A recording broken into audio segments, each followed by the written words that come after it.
Предлагач на законов е владата, представник е Мила Царовска, министер за образование и наука. Не оде овој закон на други комисии, освен на ова и на законодавно-правна. Во ситуации врзани за вонредна состојба, не може да се води само политика, многу важно е да се избегнат импровизации.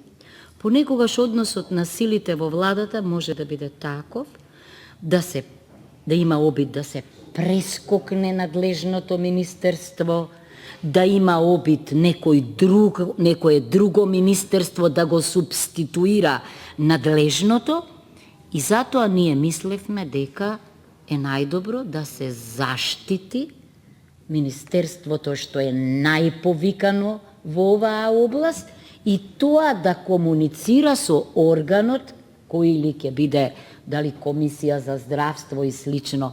Значи, најдобра намерата е. И мислам дека не се работи само за одговорност, туку тоа е стравот дека токму од оној кој што е најкомпетентен, најповикан и најодговорен во определена ситуација на однос на сили, може да се превземе надлежноста и да се дислоцира, за да дојдеме потоа до решенија кои ќе ја комплицираат ситуацијата, а потоа сите ќе велат дека па Министерството за образование каде зборуваме за образовен процес. Не знам, јас мислам дека треба да го прифатите по многу основи овој амандман. Од вас зависи.